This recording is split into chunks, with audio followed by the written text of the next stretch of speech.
Hey guys, I hope everybody is doing well.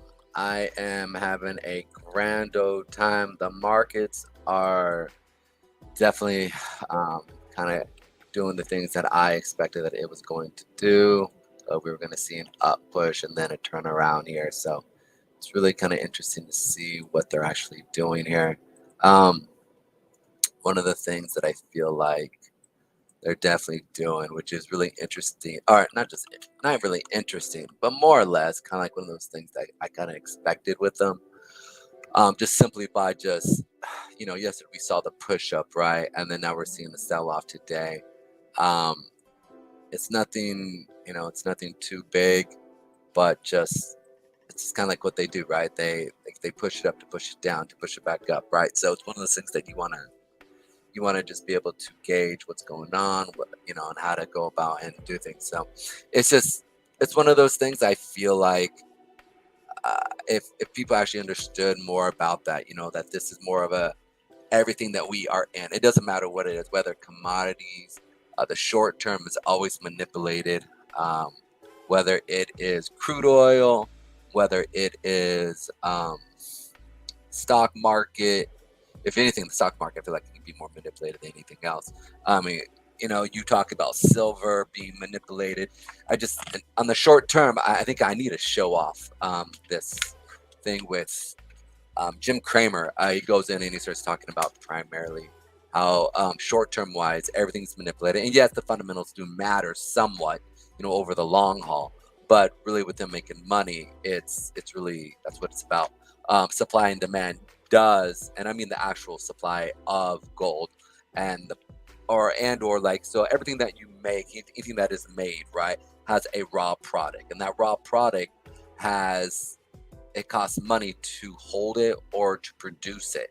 And so whenever something goes into the markets, we see I realize I'm not showing here. I apologize. Let me pull this up.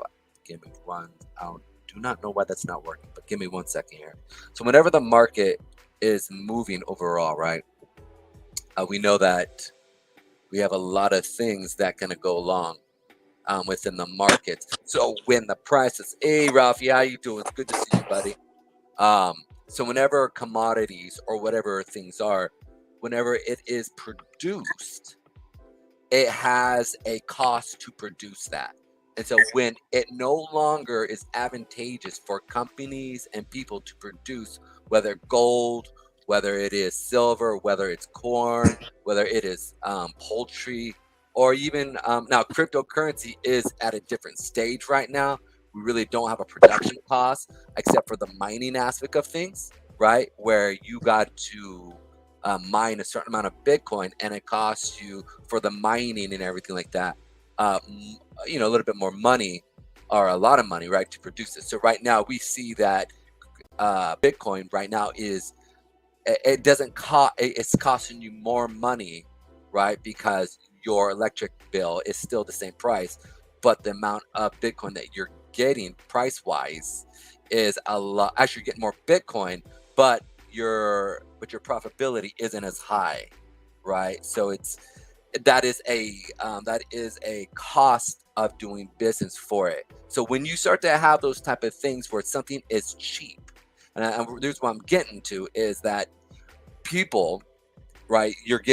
People are mining Bitcoin, people are mining Ethereum, people are mining all these other coins right now, and they're getting a lot more, but it's not making them as much money. And if they are using these coins to bring in income for themselves or the organization, that's when it starts to get a little precarious. Are people going to start selling off Bitcoin because it's costing them more money? So they've got to live or whatever type of fund that they are. So it's just really interesting some of the stuff that's Mm. actually going on in the market. Ralphie, now I'm about to go live here real quick. I just realized that I wasn't showing here. So give me 1 second. Oh, What are your we're gonna thoughts? yeah. Let's put our faces out there, I guess. Give Yeah, me hold on. if you can't, don't worry. I know I'm going to be doing here in just a I second. just need a hat. It I need a hat. is all good, my friend. A hat is good. And I Yeah. finally figured out how to go about and get this thing to actually start working. So figured out some stuff here. It's been really liking that. Here we go. We're gonna add it to the stream. Hope everybody's I doing hear an echo. well. Oh, You're echoing. I am now no longer echoing. No I should longer not be. echoing. Yes, and I do not know why I am not being shown here. So I should be.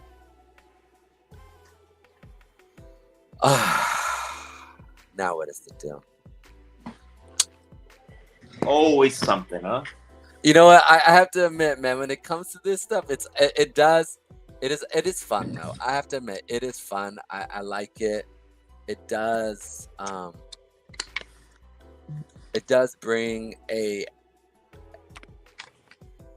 Is that?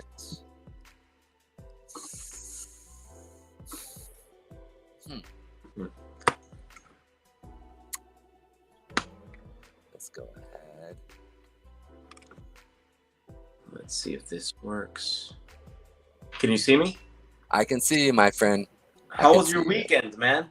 Man, it was really good. It was actually really good. I enjoyed the 4th. I went out, had some time with some friends, and really kind of, after and I'll get a little personal. My father passed away, and they really don't know what caused it, right? And so after that's happened, I really kind of chilled a little bit more and kind of realized, that this time is short, and you don't know. Yeah. Yeah, man. I had a good weekend too.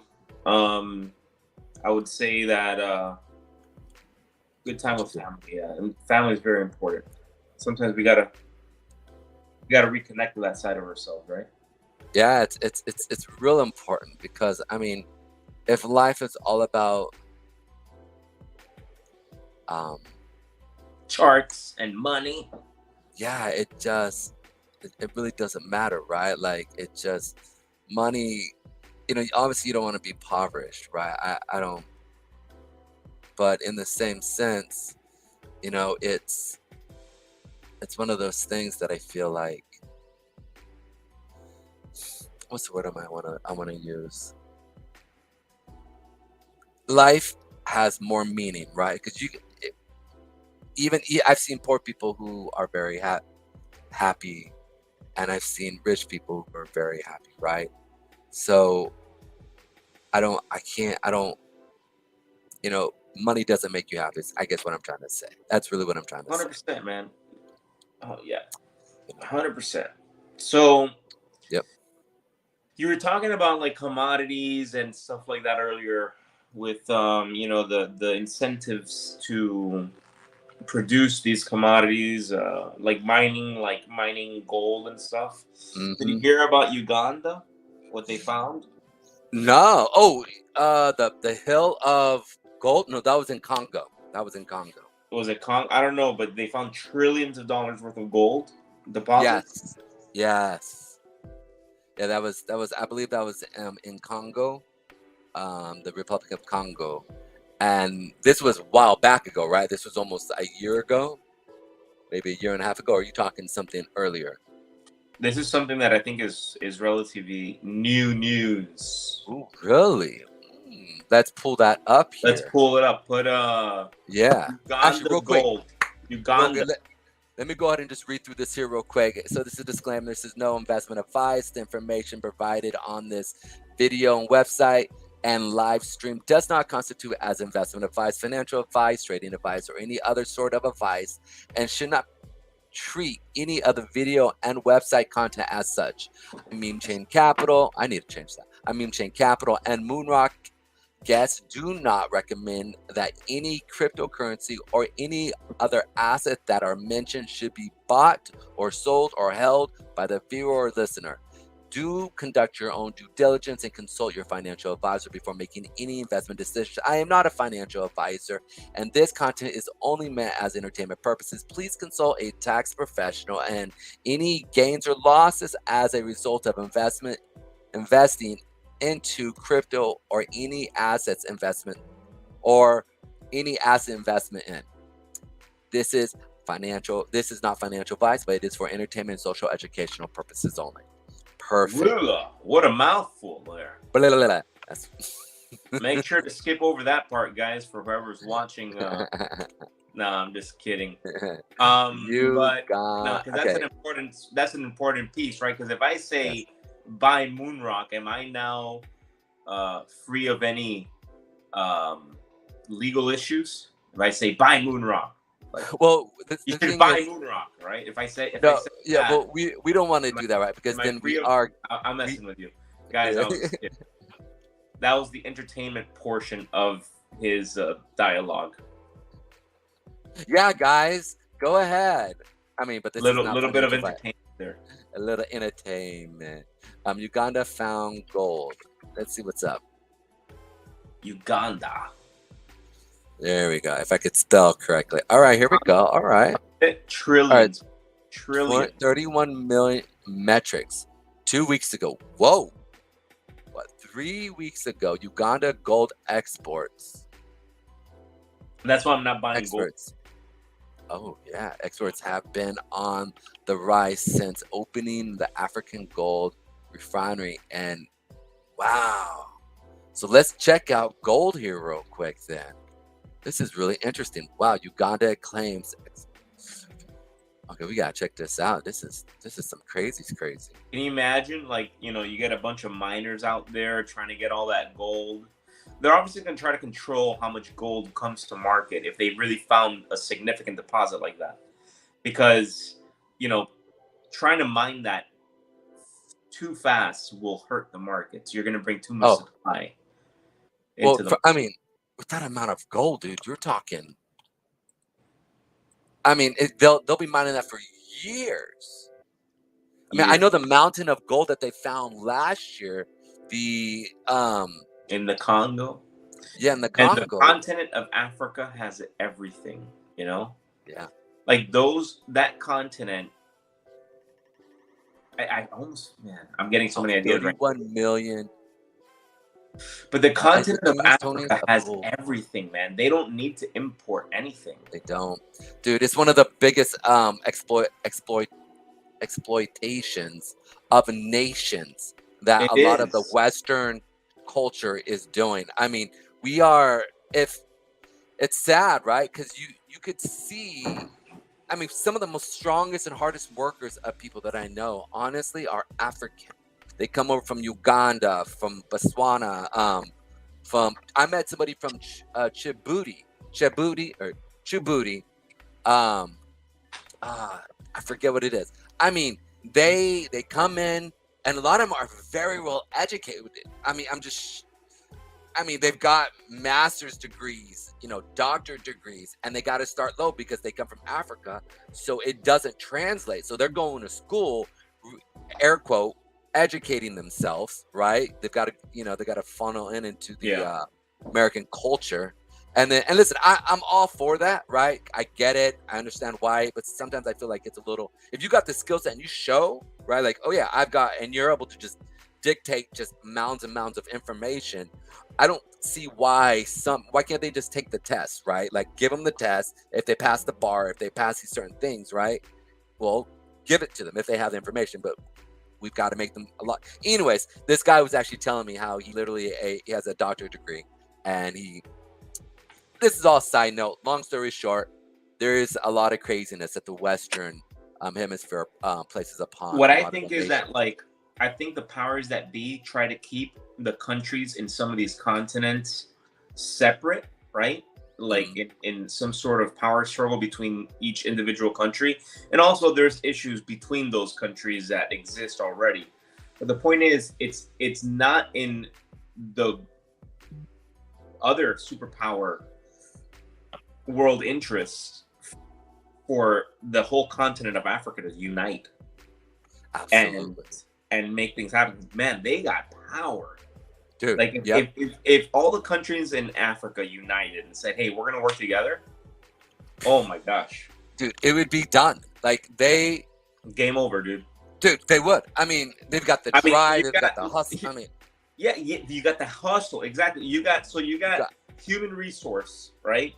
You have the resource, actual resource, literally, like the gold and all the materials needed to, like, to make electronics, to make everything, dude. They have it all. They have Literally. food. They have, plenty of. They can grow their own food. They have livestock. They have it all. They have Yep. it all. Literally. How you doing, brother? Africa's an amazing continent, and like I do think that in the future, when things are more advanced and more things get resolved, I mean, we're already seeing it, but the overall continent of Africa is going to see such a huge growth spurt. I can see that maybe 5-10 years down the line, or maybe a little bit more, but let's say 5-10 years down the line, we're going to be hearing a lot more coming from Africa, like wealthier nations, wealth overall just coming about in Africa, in the continent of Africa. I don't know which country specifically, but of course South Africa is probably going to be taking the lead, because they have so many business ties down there. Yep. And those business ties are tied to a lot of the countries up north. But yeah, man, very interesting stuff. We should bring somebody on who really has a deep understanding of that. I mean, I would love to get from their Africa too. Maybe someone from Africa. Yeah, if any of our listeners who are out there who understands a lot of the fundamental analysis as well as crypto, I would love them to be a crypto person as well. Because I mean, I feel like, I hate to say, a lot of we've seen a lot of scammers do come all over the world, right?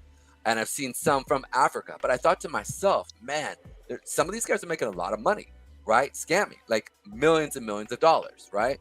And listen, we've also found out that a lot of these guys are also from North Korea, and North Korea has been a major found from nodes of people like robbing. But the reason why I'm saying this is simply because they can take that money.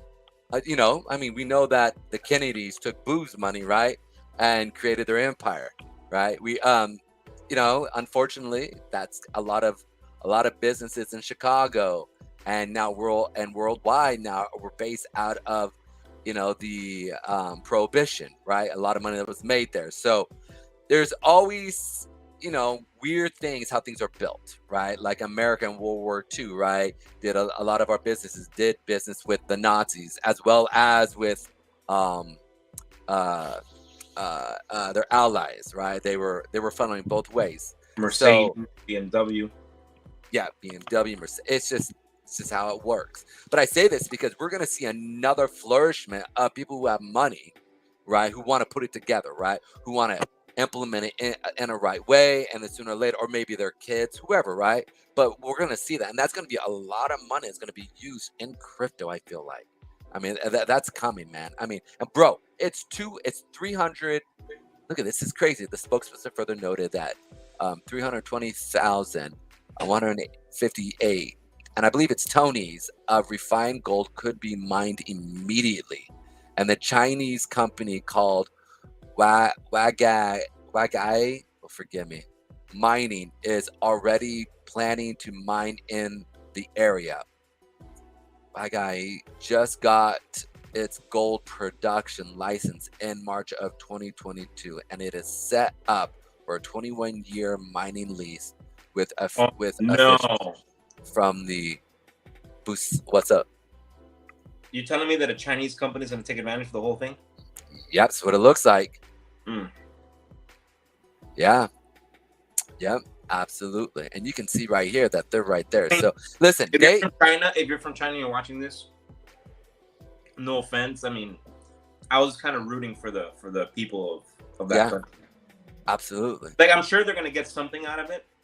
They'll get jobs, but that's pretty much it. Jobs, and maybe there'll be some residuals going towards the government, which of course is going to get laundered and end up in the pockets of like politicians. But yep, I thought at least it would have gone to companies that were created over there in Africa that belong to Africans. Oh man, it's just the same thing over and over again, right? Imperialism. It is. It's one of those things that we see. It's interesting how much money China is putting towards technology.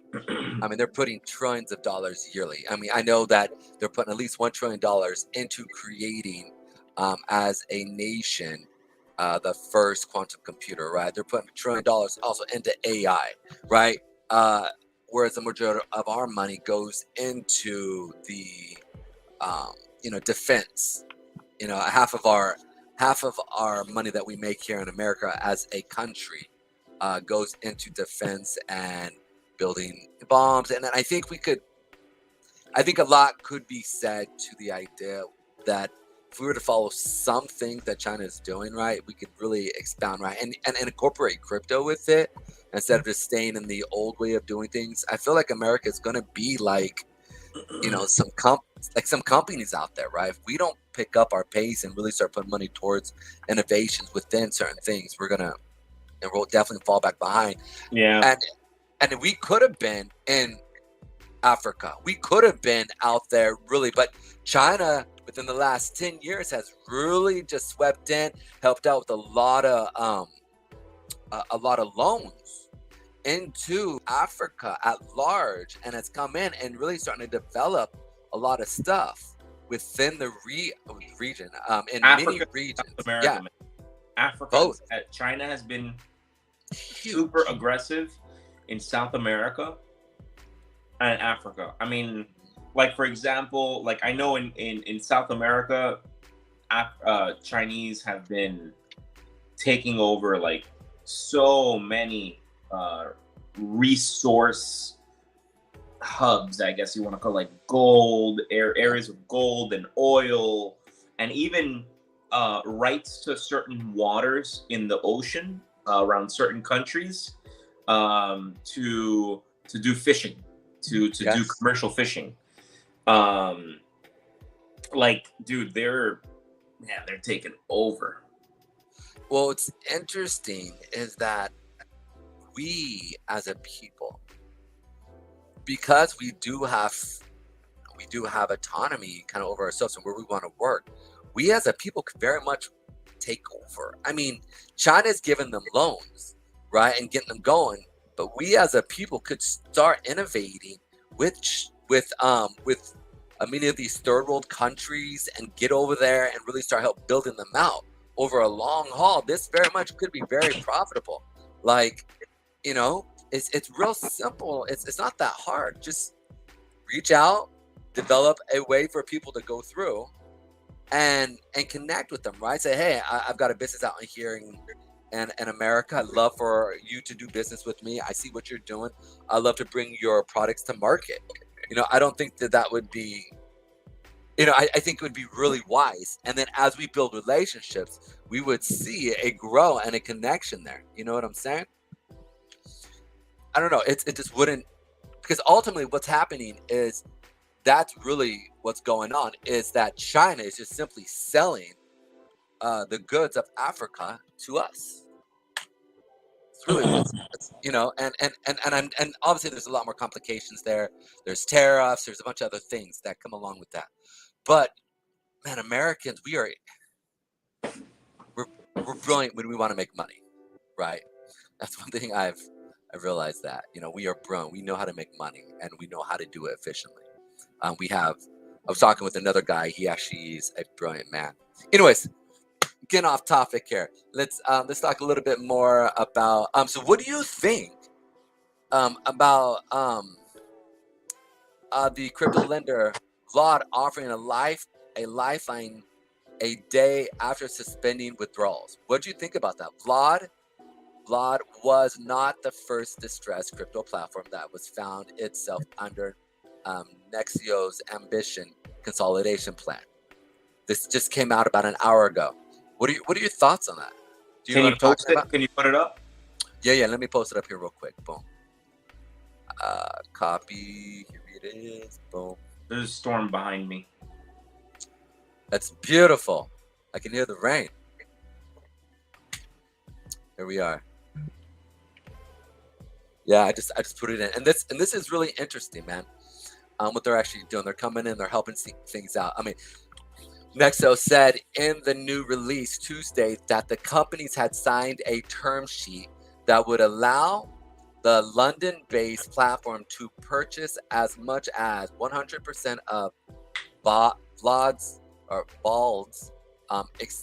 expanding its presence in Southeast Asia.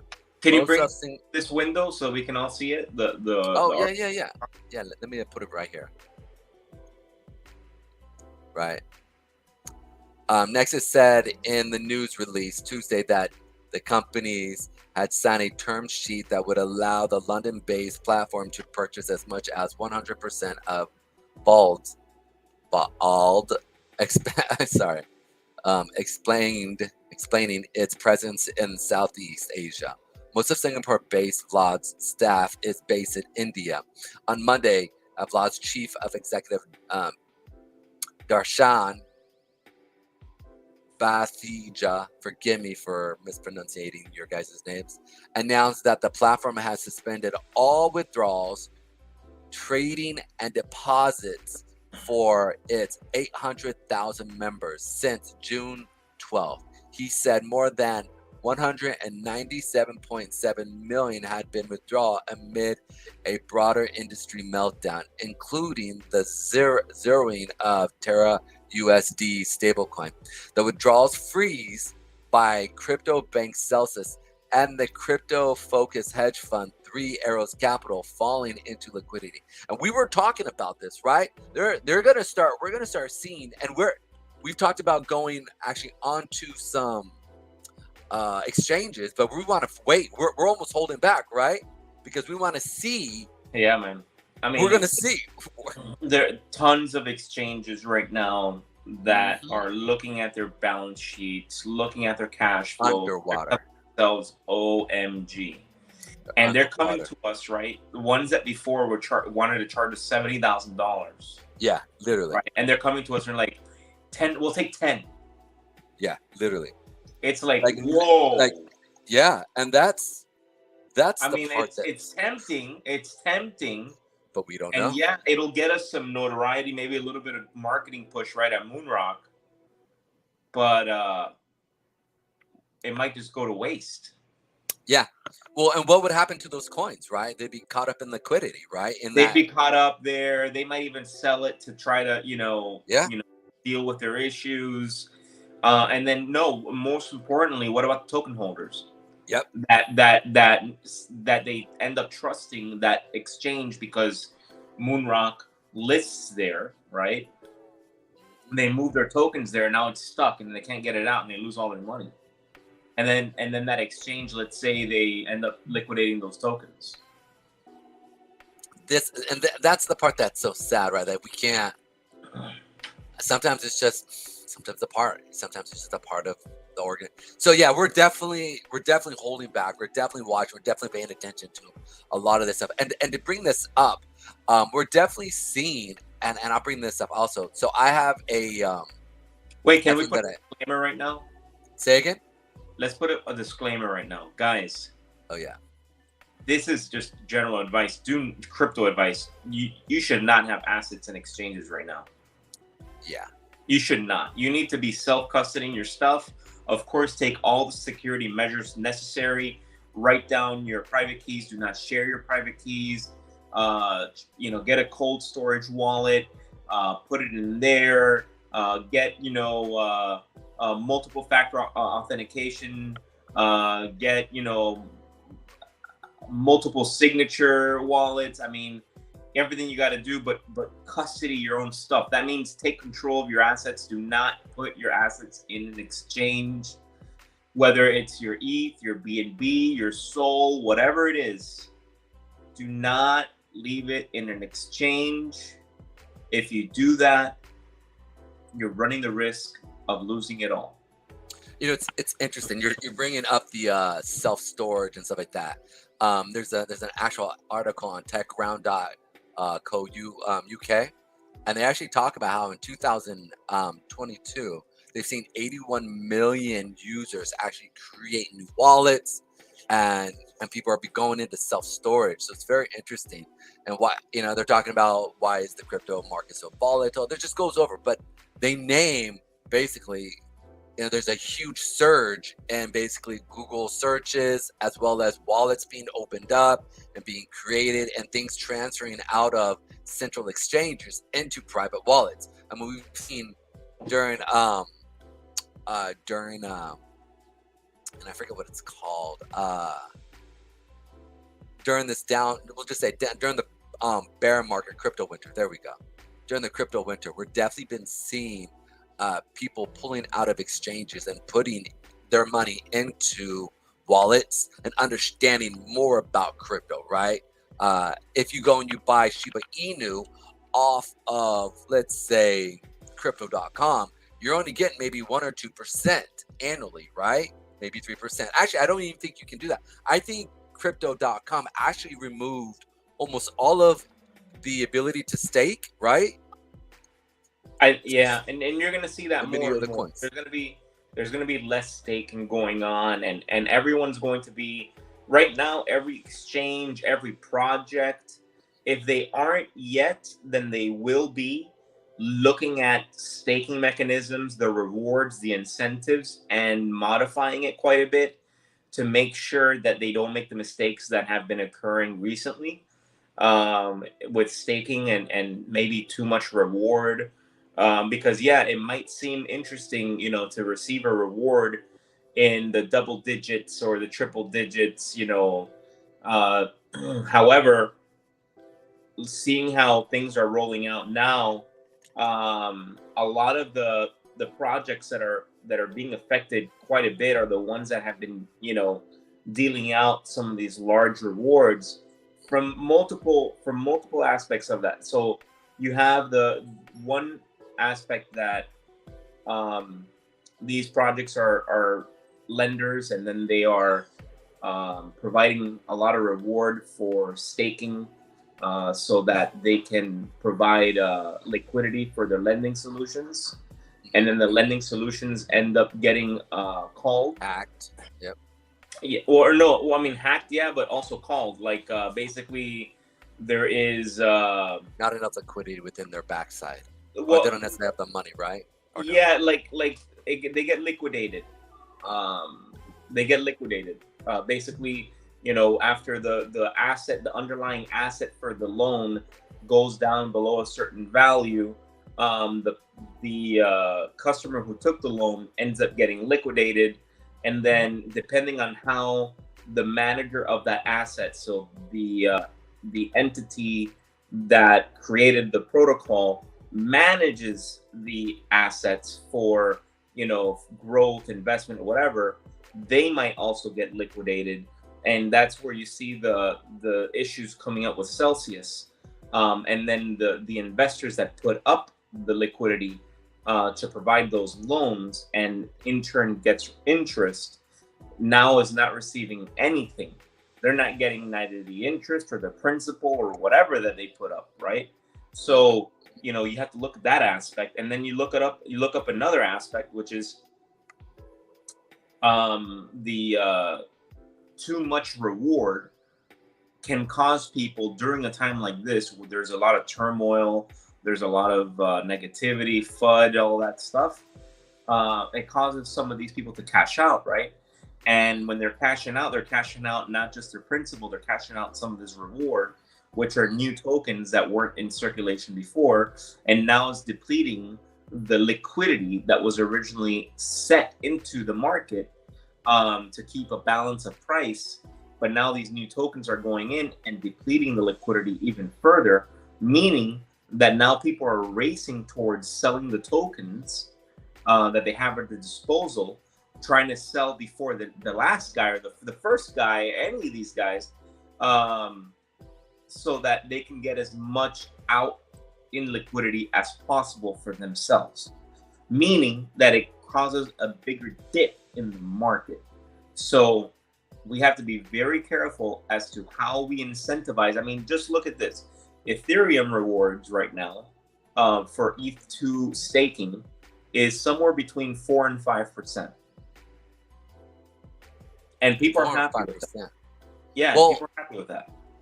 Well, I mean, but we're seeing also the banking interest rates now starting to move up, right? So it's going to be really interesting to see now that crypto is going to have to compare, right? Like it might be smarter. It's going to have to, but I mean, at the same time, it's like, the ETH2. I mean, here's the thing: I don't think they're going to be able to increase the reward.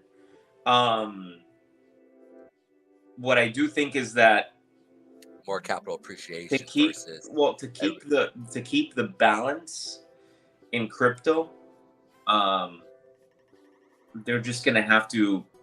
This is we're not going to be able to bring up those reward numbers more than we've already brought them up. I mean, there's been protocols out there that were paying 100% rewards, very well known protocols, 40% rewards, 60% rewards, things like that. That now we're looking at it, right, and we're looking at after the fact, and we're looking at how giving such a substantial reward, it actually became a problem once this panic started setting in. So during a time of panic, the rewards are more detrimental than during a time of bullish sentiment. Because during the time of bullish sentiment, yes, that causes a lot of people to come in and want to invest more and stick around staking the token or whatnot for X amount of time. But then during a time of panic, it sends things crashing down versus when you have a protocol that has a very steady reward system, maybe not such a substantial, double figure, triple figure amount, maybe in the single figure, maybe call it, somewhere between 5 and 9% or something like that, to make it more sustainable, especially during the bad times. Well, I think it's also, we're definitely going to see a much more different view on crypto. I mean, I honestly think that there's, just like we've seen within DeFi, such a variety of investments that we can actually get into, and through staking or / through reflections, right? There's these ways of creating dividends within the company. I can truly honestly see major protocols creating a variable rate in which of return that they could get, right? So they're saying, like you said, between 5 to 9% based off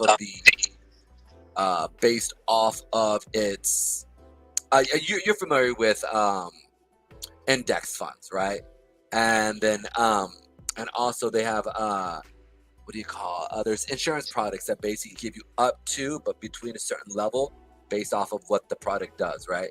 I can truly see crypto kind of coming out and doing stuff like that, where we could sit there and say, because here's the thing, there is no middleman, right? Except for the protocol itself. And if they want to reward their investors, they can sit there and say, look, this year we made, 500% or 1,000%.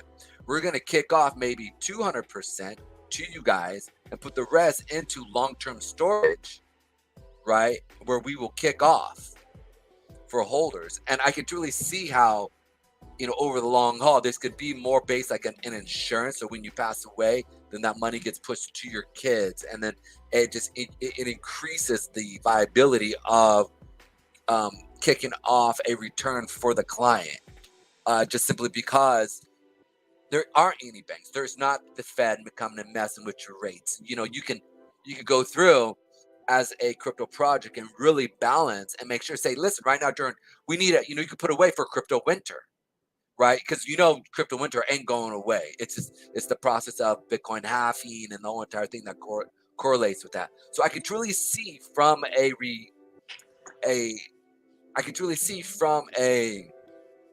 return perspective through DeFi how we're going to probably have variable interest rates based off of what we're seeing within the market at large. And I know as an investor myself, I'd be okay with getting 8 to 10% or 5 to 10%, right, for during bull times, and in a sense waiting up for crypto winter, right, so that all of a sudden I can be making the same amount of money, maybe even a little bit more, right, where I can buy in on that protocol at a lower rate, or while from an asset space where I'm dollar cost averaging, right? Yeah. And then they could reward me. I know that that's something that we've talked about maybe doing, right? Where you know what we need though in the space, we need more education, man. Not just. There's also a lot of education out there that's maybe not as good, but still gets the word out. I think we need people to start taking this serious and taking time to learn and consume some of this really good information. for how to invest and when to invest and how much to invest and things like that. Because one of the other reasons why we're seeing a lot of this happen is because people don't know when to invest in their life. Like, they are perhaps investing at the wrong time. Like, some people are putting their rent money into crypto. Like, why are you doing that? Like, why? Because you're gambling. And if you're gonna gamble, don't get mad when things come down. You gambled, you lost. It's like getting mad at a casino, when it doesn't go your way, right? Because you're gambling. It's not right to be putting up money that you can't afford to lose. And when that happens, people freak out and they panic sell. And what I notice is that the majority of crypto fans and people inside of crypto were in that scenario. They're panic selling because they put money that they couldn't afford to lose. And I think that's probably the main thing that needs to be learned in this whole entire thing is amongst a lot of other things that we're talking about. But if we want to keep it simple, we need to teach people some of the basics, and that's why you might see me text and talk about like things like budgeting for your personal finances, or you might hear me talk about like risk assessment, like how compared to your emergency savings and how much money you're bringing in on a monthly basis and how much you're consuming of that money, whatever's left over, how much you should be allocating to crypto, which isn't really, you shouldn't be allocating the majority of it. People aren't putting money towards retirement, their college savings for their kids.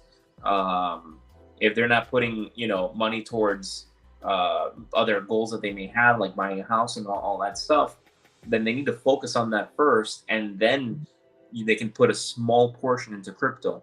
Some of the smart people that I know that have been in crypto for a long time have been putting 1 to 5% of their paycheck into crypto. If that means $50, that's $50. But guess what? They're able to do it over a long period of time, right? And it's like the story of the tortoise and the hare, right? This game is a longevity game. So if you're able to put that $50, let's say every week, right, for the last 6 years, I know guys that have a 6-figure amount in their, and some of them 7-figure amounts in their portfolios just because they were dollar cost averaging. Yeah. They were just they didn't stop. They just kept doing it. Didn't matter if it was up, if it was down, they just kept going because their ultimate goal is way past wherever it is right now. 30 years. Yeah. So, that's the mentality that people need to get.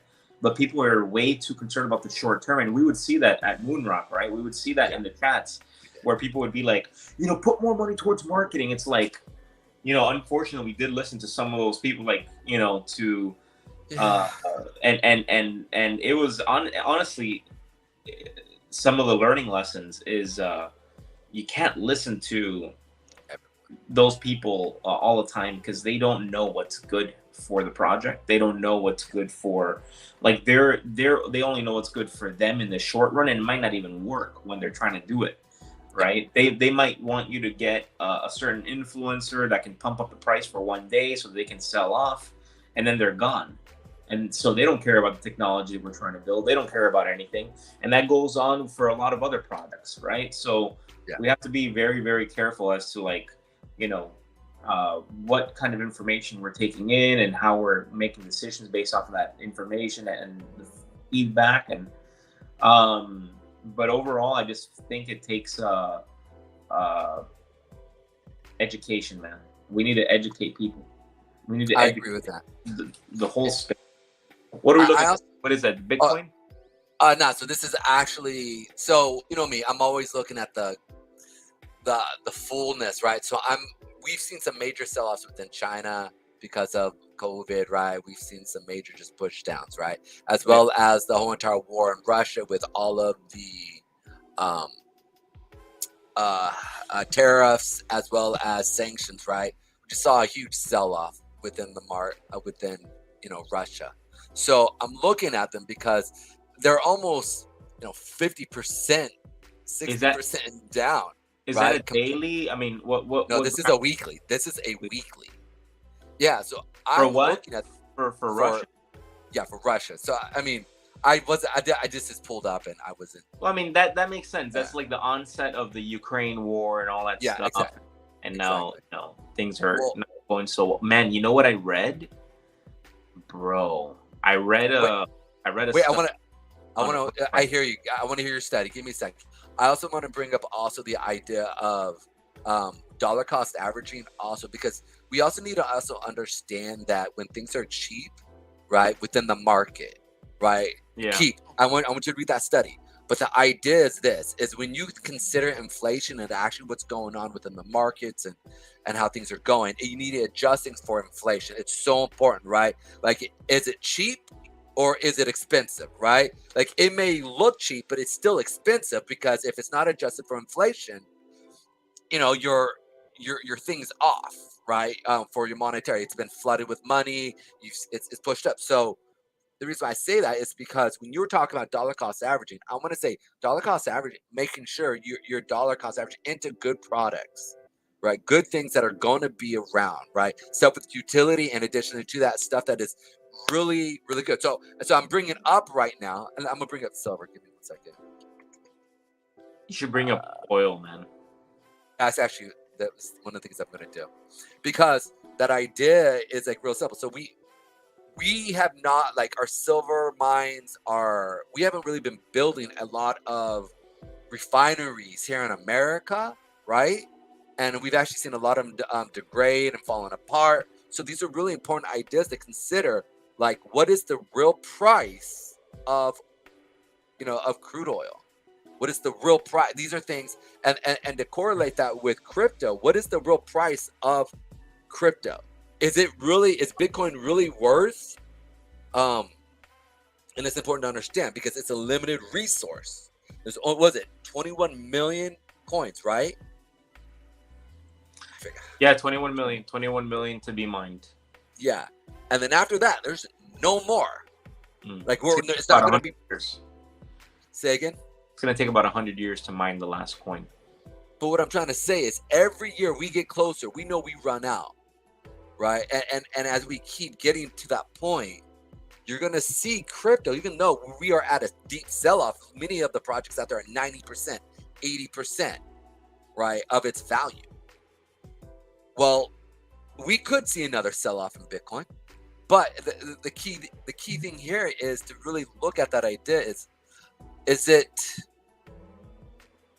really worth that? I mean, is what we're seeing worth that amount, or if it's not, right? Like, so that's one of the things I like to look at certain things. There we are. Where are you? I'll just go directly to the futures. It's driving me nuts. Here we are. Where's COMEX? Boom. SI. And then we'll check out gold.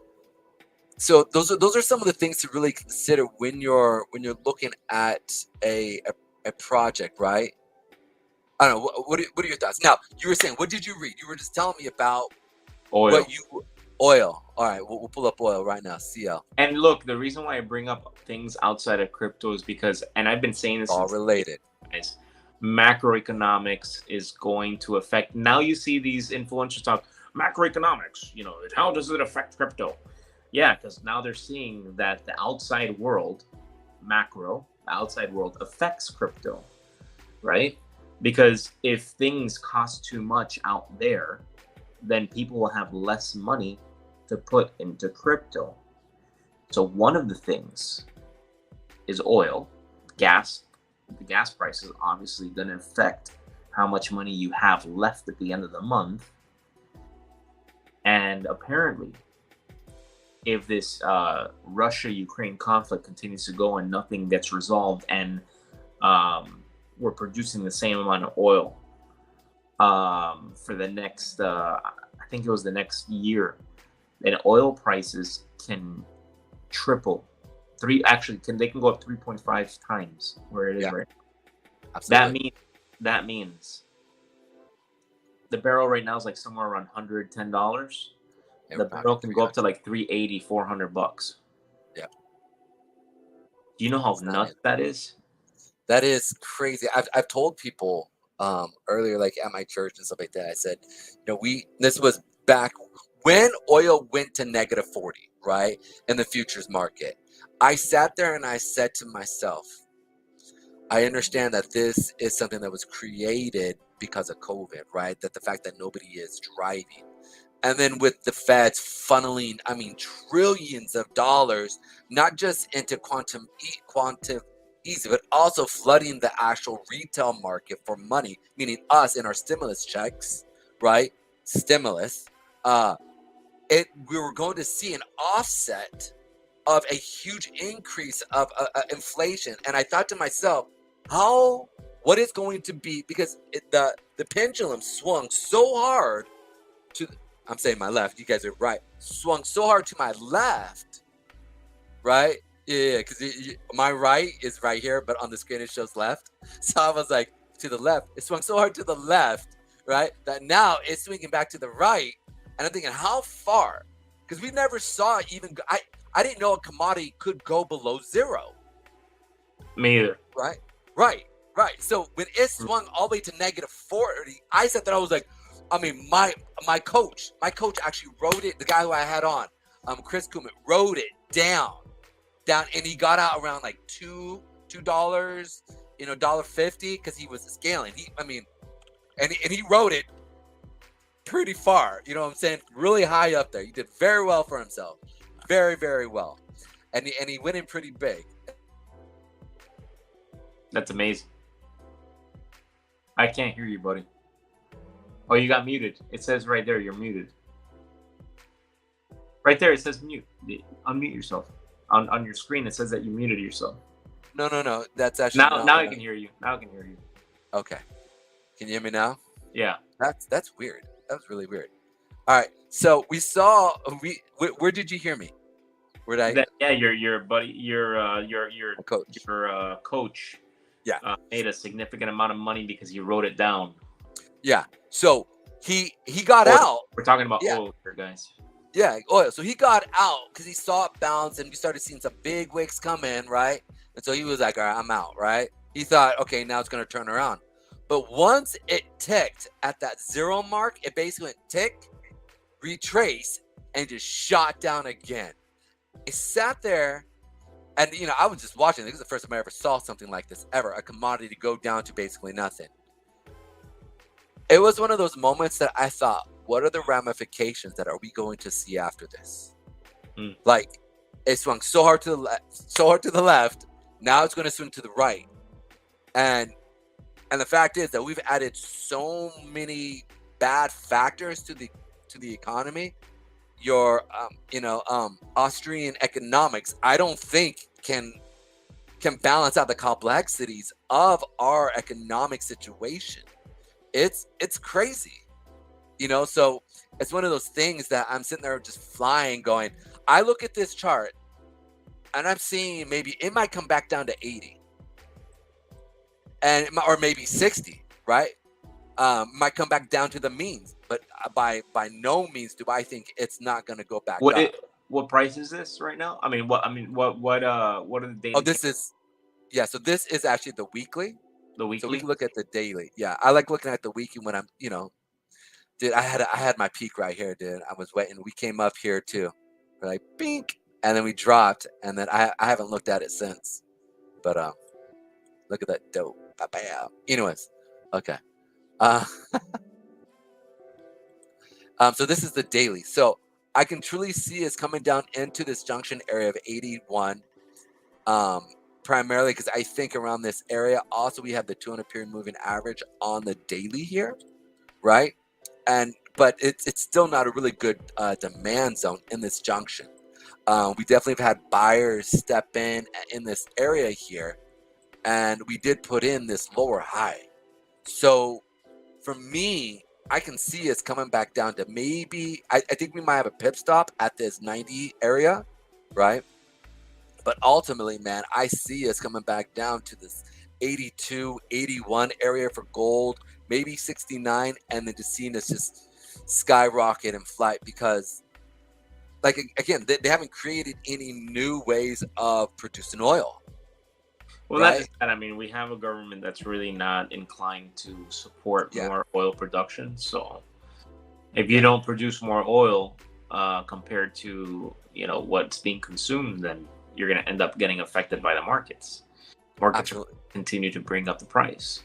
Absolutely. Um, Something else I've also been looking to invest in. And I want you to finish your thought, but coal. I've been looking at coal too. Because there's a few types of coals that are produced, and so I've been looking at that because from a commodity perspective, energy has to be created. We have computers, we have companies, we have electricity, right? That needs to come out. And so the majority of our stuff is ran by coal.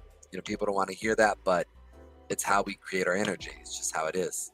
And so we've been poo-pooing it for years, but I think if anything, as the world and also America and South America, right, Africa keeps increasing and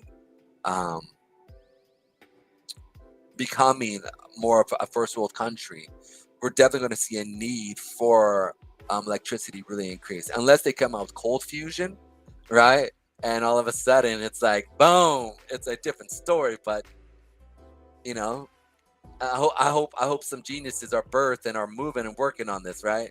So, but well, I mean, they end up getting killed every time whenever they find some sort of yeah, you're right. efficient way to create energy, right? So, Good point. Actually, engines that run on water. that guy. Well, I mean, there's been a few guys that have done that, and they always get killed. Some random bombing, some Just weird choking on something. Yeah. Yep. It is. They aren't. It is. Yeah, it is very interesting. I mean, look at Nikola Tesla. Yep. He was a prime example back in the day of someone that was coming out with a way to tap into unlimited energy sources and creating wireless energy transference. So imagine no power cables, and electricity just being transferred from place to place without power cables. Yeah. So he was actually coming out with that, and he was coming out with ways to get huge amounts of energy, from. I mean, think about it. Like, how lightning is developed. If you want to look it up, lightning Isn't it comes below? from the ground up, right? Yeah. So static electricity. There's Built up within the energy tectonic all around plates. us. There's energy all around us. There's so much that we don't even know, we can't even see. And there have been so many genius inventors out there that have come up with ways to like tap into that. And those guys, we end up not hearing about them anymore. The story of Nikola Tesla and how that all came about, and like how it was taken away from him and how he died as a poor man. It's It's sad. a story, but at the same time, it goes to show that, like, I mean, we've come so close so many times. And the reason why we keep getting pushed back into oil and coal is because they are big businesses, and worldwide economies depend on them. Not saying I fully agree on it. It's just the reality. Well, I think it's also one of those things that, and I'm gonna try to trick right here. So I'm gonna try to trick right here. So give me 1 second. But I think also that there needs to be some type of movement in the market where we can see the world at large give us the ability. There we are. So can you guys hear me? You sounded better before. Oh, The did I? microphone. The I microphone thought this would. sounded a lot better. Let me make that better. Okay. Is that better? Yeah. All right. Yeah, I'm still trying to work it out. All Audio, the stuff. visual, Audio. all that. It's always a challenge. Yeah, So, man. so I'll make this real quick. We can sit there and we can see that the market is manipulated. It truly is, right? I won't disagree with that. We know that the market is manipulated. The backside behind it, though, is if we could somehow use crypto, right? If these people could become rich somehow through crypto, right? And then see a huge proponent of self-protection, right? Because the key is self-protection, right? Like, you know, I think The Man Who Fell from Earth, or The Man Who Fell from the Sky. It's a new TV show that's actually playing. And there's a point where he says that he, like, you got to go watch it. I think it's on Showtime. I forget exactly which one. It's The Man Who Fell from Earth. I think it's what it's called. Not From the sky? Fell. Yeah, Earth? man. Yeah, or who fell from the sky. I think so. It's phenomenal. It's a great thing. And the guy creates Cold Fusion, right? And he's trying to save Earth, and he's trying to save his own home planet. But there's this point where, like, his mentor tells him, "You've got to become a legend, so they can't kill you. So if they do kill you, it's You're a martyr. obvious. Not just you're a martyr, but yeah, you're right. You're a martyr, and you're going to galvanize a movement that will propel itself, right? And you just got to put it out there for people to be able to create, right? And make it, and also make it advantageous for the powers that be to still stay somewhat in power, right? Because they don't want to lose control. So somehow allow them to be able to monetize it, but at the same time help the Earth, right? So it's like there's this give and take that you have to do. So we could somehow figure out a way to do it, you know, bring the monetary system as well as the governance, and then the third party is the geniuses together, and say, I mean, I always think about Nikola Tesla, and the biggest issue that he was a dreamer. That was his genius, right? Same thing with Albert Einstein, but he was a dreamer and a doer, you know. But he wasn't a businessman, and Einstein he wasn't was. a businessman. No, he wasn't a And business. He gave away everything, man. He gave away. I mean, Westinghouse pretty much took over the genius of harnessing power from Niagara Falls. Yep. Right.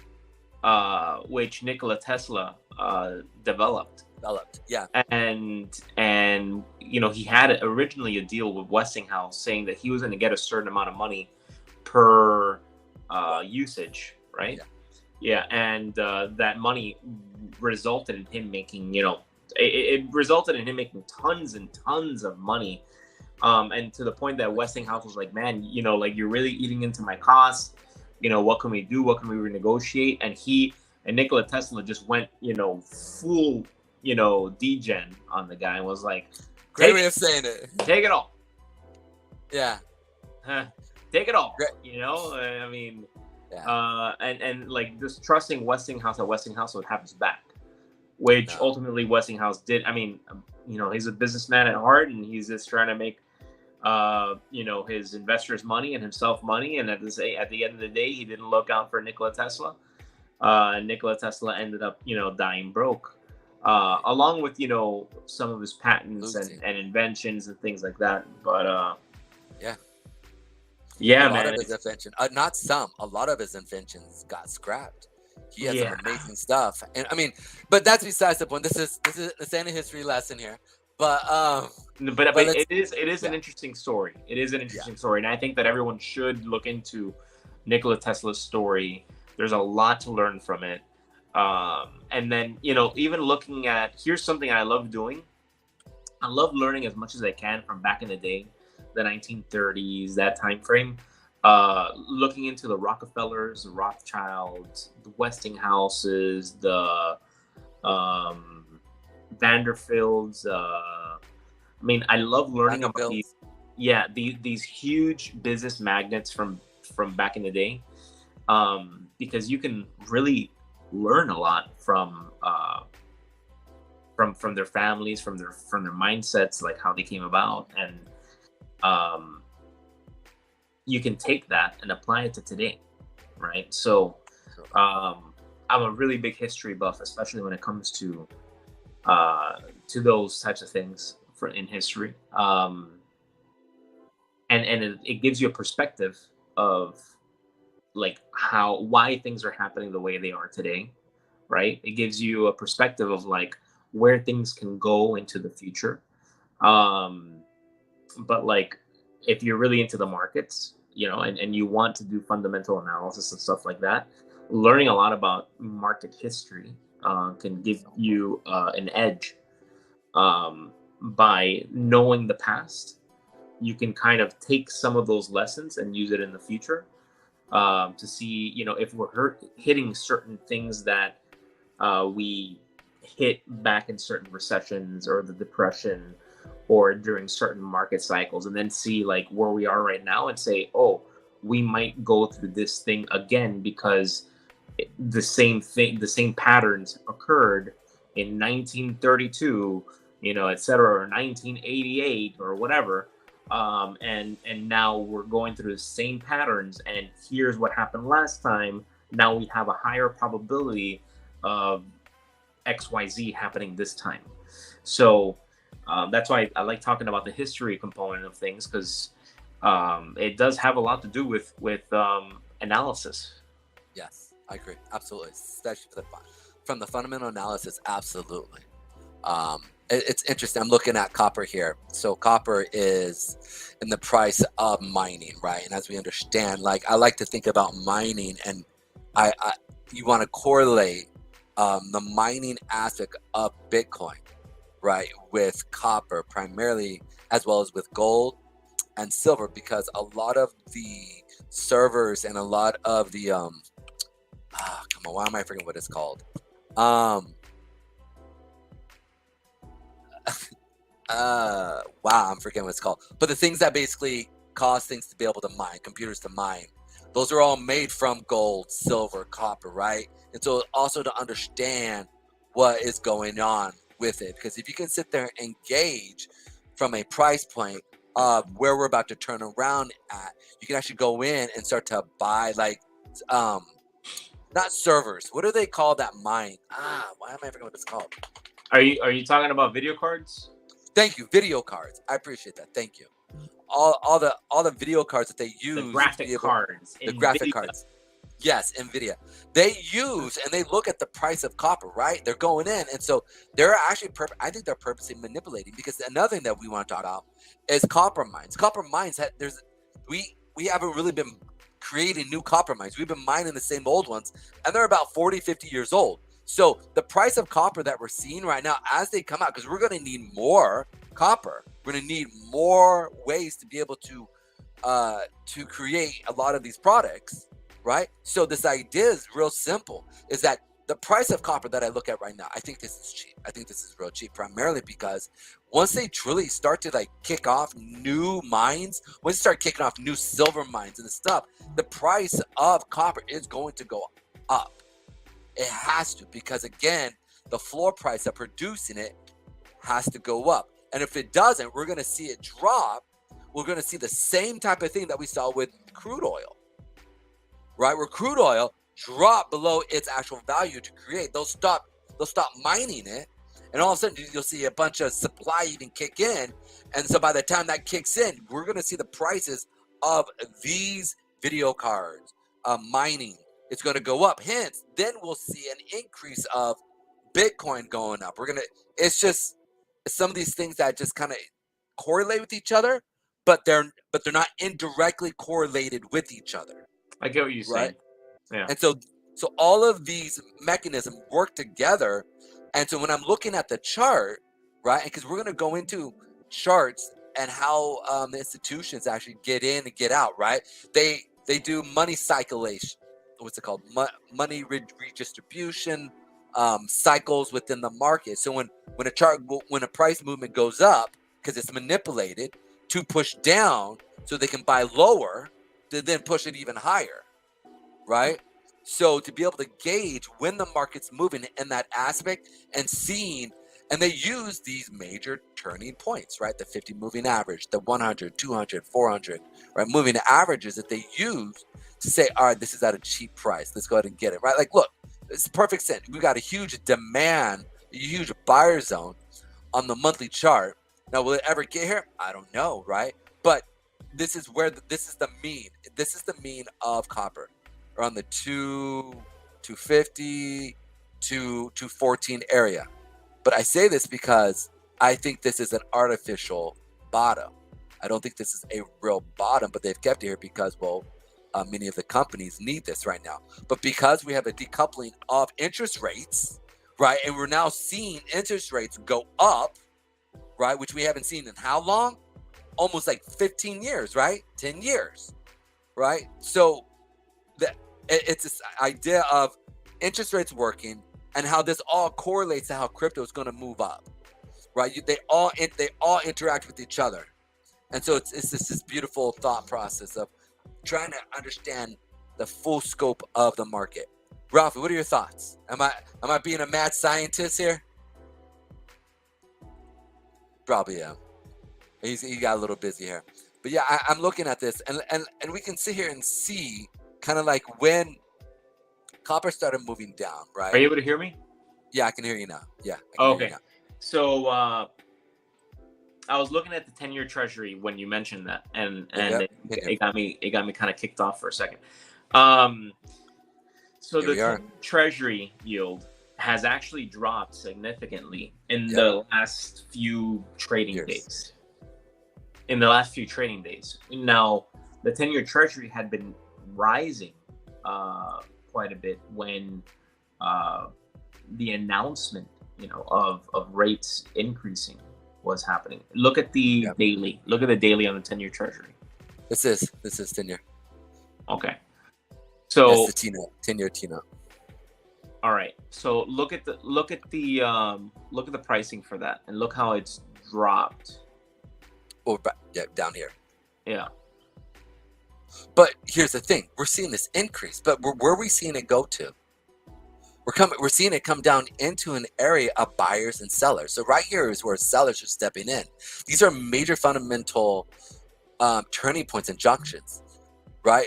We're coming up to an area. I mean, we look at monthly. We're coming up to the 8 monthly right here in this area.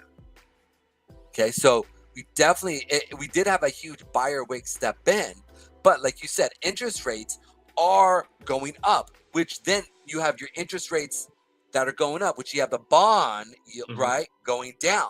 So this is where we're starting to see this. But we started seeing that when? Back in November of back in August of last year, December of last year. Look up the yield curve.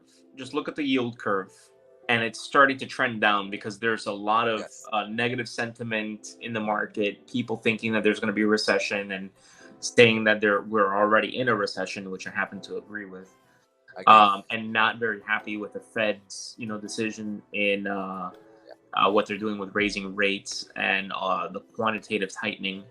But my point is, look at the yields. So like go on, you can go on Market Watch, CNBC or whatever, and look at the ticker symbol. I forget what 10-year. Just look at the 10-year treasury yield.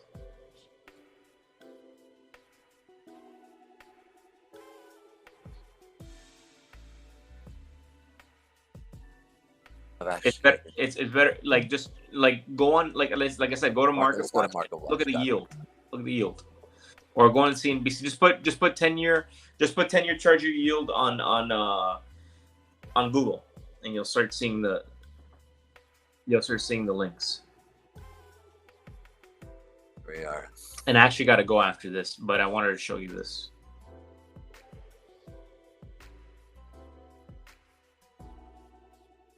Let me go ahead and put this in here.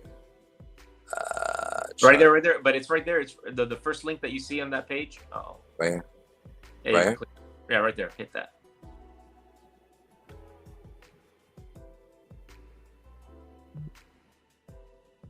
$2.7. Yeah. Now you'll see right now. Give me one. Okay, you see that? You see how it hit a top at like around 3.5. Now it's at 2.7. Yep. That's a dramatic drop, right? Now, what's happening is you see a lot of investors that they are losing confidence in the in the bond market. If The there's U.S. bond market and the the U.S. U.S. bond bond market, the U.S. bond market. keyword. And the problem is that, like, there are people that believe that we're going into recession. There's a lot of recession news going on, right? And this is a sign, man. This is definitely a sign of negative sentiment. And when this happens, especially during a moment where the Fed funds rate is being increased significantly, this is where things can get a little bit uglier on the equity side, which means since the equities have been so aligned to crypto lately, there's, in my opinion, still a chance of further drop in the markets. I think that we could go into the mid-teens for Bitcoin, I agree. and perhaps even a little lower. Yeah, I've been notice- preaching that. These things, yeah. Keep going. No, I'm just saying, looking at these fundamentals, just looking at the overall markets, looking at some of these are like leading indicators as to like what could happen in the markets as the days go on, and the weeks and the months. And we're gonna keep listening, right? I mean, we're in mid-July, so in about 2 weeks or in a week and a half, we should be getting some news about where the market is at in terms of like GDP, in terms of job growth and unemployment and things like that. This stuff is going to have impacts to the overall markets, to investor sentiment, and investors are the ones that really control the market price, right? So if investors don't feel confident, they will sell off on stocks, they will sell off on their bonds, they will sell off on things and go to cash. And then where else would investors go to put some of their money? Man, I'm so bullish on real estate. And look at how much Wall Street keeps buying real estate. You know what's happening to real estate, That's right? all. It's going to become a privilege to own a property. Yep. Because these Wall Street cats, they're not planning on selling it. They're not planning on selling their real estate. I'm letting you know that right now, guys. These guys, even if the real estate values go down 30% or more, they're not planning on selling it. If anything, they're going to buy more. They've been dollar cost averaging into real estate, and they're going to keep dollar cost averaging into real estate. So that's another interesting thing. I'm noticing that more money is going, more of that institutional money is going to real estate. There's definitely areas that I'm looking at that we could definitely see a bounce off of this area right here. I'm around this. So I actually got to go right now, man. But it's been real, and let's do this again. Definitely. What are you doing Thursday? Thursday, I have a couple meetings. All right. Well, schedule off 12 o'clock. Couple meetings. What time?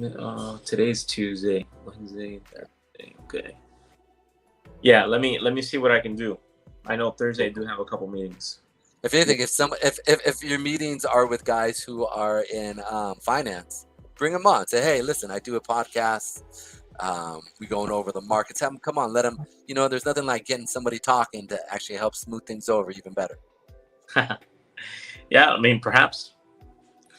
All right, bro. Yeah. I'll see you, man. Talk to you Keep soon. doing it. Thanks for Keep taking doing time. what you Thanks. do. I love it. I love what you're doing. Thanks, see you man. there. We'll talk to you soon. See ya. All right. Bye. Bye. You guys heard it here. Ralphie talking about, and he was saying that the market, he's looking for the markets in the low teens, right? And I keep telling you guys, right? Like, I don't really see this thing holding in this area. I really see us coming down here to that 10,000 Bitcoin mark. So I could be wrong. We could be wrong, right? We play the markets. That's what we do. So we play the chart. The chart tells us what to do. All we are is we're just players in the orchestra, and the chart is the conductor. We're just playing the notes it wants us to. So make sure you guys are paying attention to that. Also, guys, I want to thank you guys for coming. I just want to do a quick little recap. Check over some markets here. Check out some of the S&P 500. I want to bring also up the S&P 500 here real quick.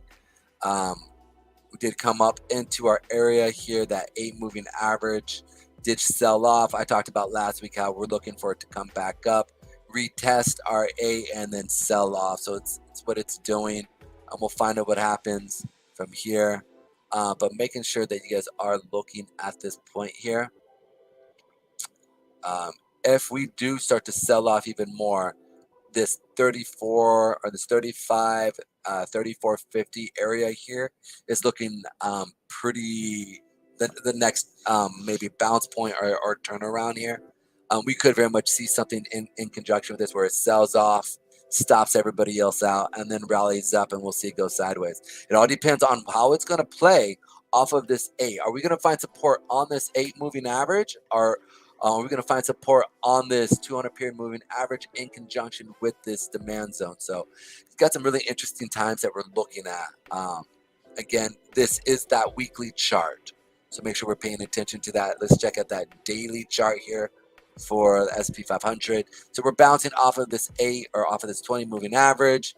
We came up, touched it today. Now we sold off to it. So it is looking like we are putting in some buyer wicks here. So it depends on what it's going to do. We might even blast through this area and come up into this 50 moving average on this daily. But we'll find out what happens here. All right, guys. So stay tuned, and we'll be talking to you guys soon. Many blessings. Thanks for your time. Oh, let's check out the last little bit of Bitcoin here. Bitcoin and Ethereum. Let's check out what we did.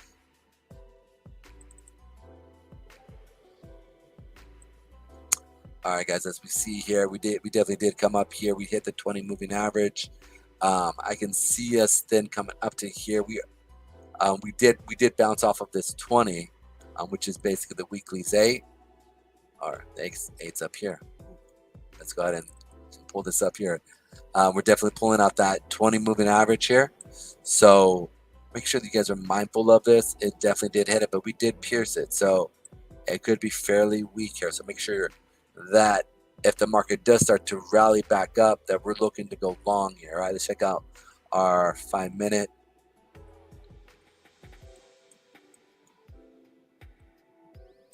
Yeah, we definitely are putting in some higher highs and higher lows. Definitely getting some trending SMAs here. This 8 moving average. Yeah, that 15 looking really pretty. Real pretty. It's real pretty.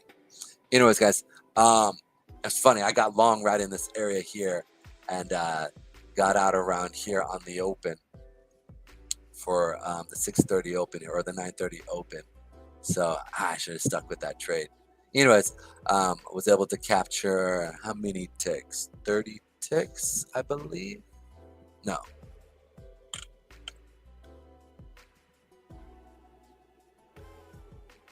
A 100 ticks. Sorry. No, that would be how many? What's 4 times 10? So 4 times 40. 50. So 50. I'm sorry, 50 ticks is what I got. It basically caught up to here and then took me out. I should have been paying attention. I wanted to open up for you guys to kind of show you what was going on in the markets for today. So we're definitely seeing Bitcoin move. Be paying attention to this 50 moving average here on this 15-minute.